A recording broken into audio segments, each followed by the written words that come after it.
दरअसल जांच एजेंसियों के दुरुपयोग और सोनिया गांधी से ईडी की पूछताछ के कारण अब तक बीजेपी घिरी हुई थी, आप सब देख ही रहे थे। और उसके पास यानी बीजेपी के पास कोई मजबूत दलीलें अपने बचाव के लिए नहीं मिल रही थीं, संसद में भी और संसद के बाहर भी।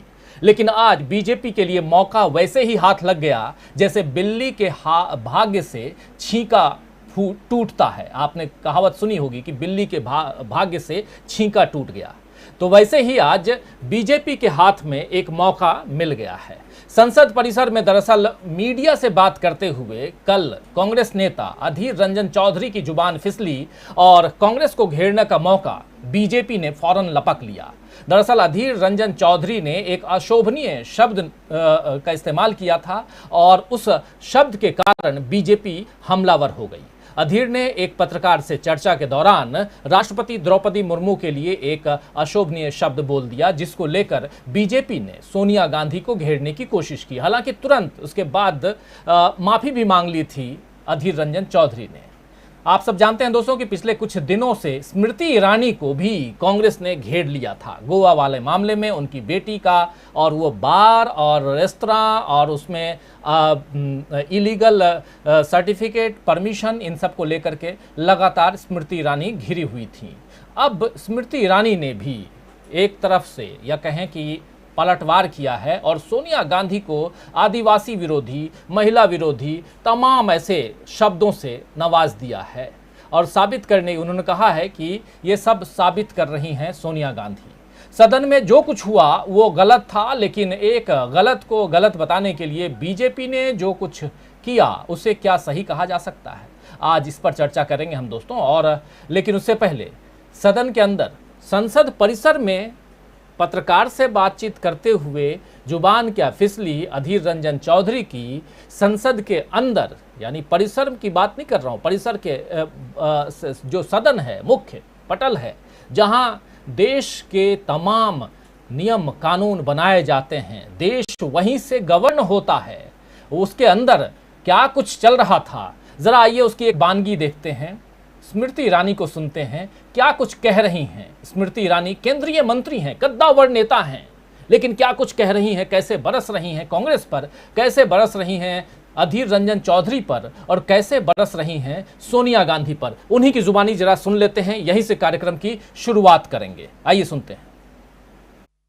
अध्यक्ष जी, आज इस सदन में कांग्रेस के एक ऐसा नेता विराजमान है जिन्होंने राष्ट्र के सर्वोच्च संवैधानिक पद पर विराजित द्रौपदी मुर्मू जी का सदन के नेता होने के नाते सड़क पर जाकर अपमान किया।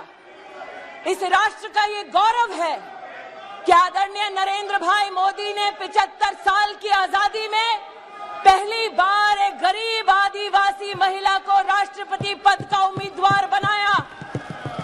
राष्ट्रपति पद का उम्मीदवार बनते ही द्रौपदी मुर्मू कांग्रेस पार्टी की घृणा का केंद्र बनी। कांग्रेस के पुरुष नेताओं ने द्रौपदी मुर्मू को कठपुतली कहा। कांग्रेस के घृणित कार्य करने वाले पुरुष नेताओं ने द्रौपदी को अमंगल का प्रतीक कहा और कल कांग्रेस के नेता सदन ने देश की राष्ट्रपति को राष्ट्रपत्नी कहकर संबोधित कर उनका अपमान किया। कांग्रेस पार्टी आदिवासी महिला का ये सम्मान पचा नहीं पा रही। कांग्रेस पार्टी गरीब परिवार की बेटी देश की राष्ट्रपति बने, इसको पचा नहीं पा रही। कांग्रेस पार्टी के उस नेता को अपने उस कृत्य पर एक पत्रकार ने टोकते हुए कहा कि आप देश की महामहिम राष्ट्रपति का अपमान कर रहे हैं, लेकिन तब भी अधीर रंजन चौधरी ने द्रौपदी मुर्मू जी का अपमान वापस नहीं लिया। आदिवासी विरोधी कांग्रेस, महिला विरोधी कांग्रेस, गरीब विरोधी कांग्रेस अब supreme commander of arm forces का भी अपमान करती है। मैं आज इस सदन में कांग्रेस की मुखिया विराजमान है, आपसे पूछना चाहती हूं, you sanctioned the humiliation of Draupadi Murmu. You sanctioned the humiliation of the tribal legacy of this country. Sonia ji sanctioned the humiliation of a woman in the highest constitutional post. Sonia ji sanctioned the humiliation of a poor woman who ascends to the highest office in this country. You sanctioned the insult of every Indian citizen. You, through your male Congress workers and leaders, have continued to demean the office of the President of India. Apologize to the nation. माफी मांगो इस देश से, माफी मांगो सोनिया गांधी आदिवासियों से, माफी मांगो औरतों से, माफी मांगो गरीब से, माफी मांगो और शर्म करो। तो ये सुन रहे थे आप स्मृति ईरानी, केंद्रीय मंत्री, माफी मांगो। बात कहां से पहुंची, कहां से निकली, कहां पहुंची, यानी केंद्र में, यानी कि सेंटर पॉइंट में कौन था? तो सोनिया गांधी थी। दरअसल सोनिया गांधी के नेतृत्व में जब से यूपीए सरकार बनी, आपको याद होगा 2004 से 2014 तक यूपीए की सरकार, और सोनिया गांधी तब चाहती तो पीएम बन सकती थी, लेकिन वो नहीं बनी। सोनिया गांधी बीजेपी के लिए एक बड़ी चुनौती बन चुकी हैं। 2004 के बाद से तो बिल्कुल ही बन चुकी हैं। उन्होंने प्रधानमंत्री पद ठुकरा करके अपना बड़प्पन दिखाया था 2004 में। उनके नेतृत्व में यूपीए सरकार ने मिड डे मील, मनरेगा और आरटीआई और राइट टू एजुकेशन जैसे कई बड़े फैसले लिए। इससे यह साबित होता है कि लोकतंत्र और अंतिम आदमी के उत्थान के लिए बनी नीतियों में सोनिया गांधी का भरोसा है। लाभ के पद का मामला आपको याद होगा दोस्तों, कि लाभ के पद का मामला जब आया तो सोनिया गांधी ने संसद की सदस्यता छोड़कर उपचुनाव में जाने का फैसला लिया। राजनीति या सार्वजनिक जीवन में सोनिया गांधी ने हमेशा नैतिकता, शालीनता और शिष्टाचार दर्शाया है, लेकिन आज फिर उनके साथ अभद्रता के साथ पेश आने में बीजेपी नेताओं ने संकोच नहीं किया। तो सवाल यह है दोस्तों कि क्या बीजेपी को वाकई सोनिया गांधी से अब भी डर लगता है कि उनके नेतृत्व में कांग्रेस कहीं फिर से मजबूत होकर 2024 में सत्ता में ना आ जाए? सबसे बड़ी चुनौती क्या सोनिया गांधी हैं बीजेपी के लिए? एक सवाल यह भी है कि जब विपक्ष के हंगामे पर उन्हें सीधे निलंबन मिलता है, यानी विपक्ष को सीधे निलंबन मिलता है, तो फिर बीजेपी सांसदों के हंगामे और विरोध पर उनके साथ भी वही व्यवहार क्यों नहीं होना चाहिए?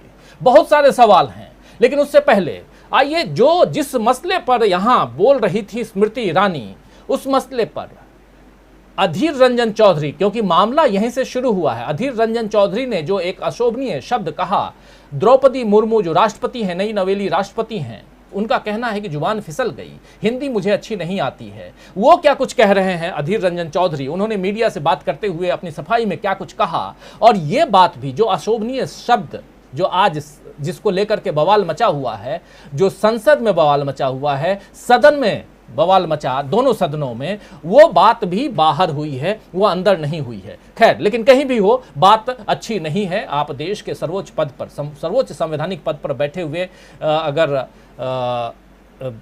इंसान के लिए अगर कुछ बोलते हैं तो आपको सोचना चाहिए।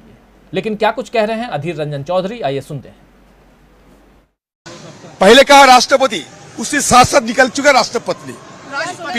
पिछले माफी मांगने की सवाल ही नहीं। माफी किसकी? चूक हो गए। हाँ यार, मोदी मीडिया वालों को खुशी करने का मेरा क्षमता नहीं है। आइए ना, आइए ना,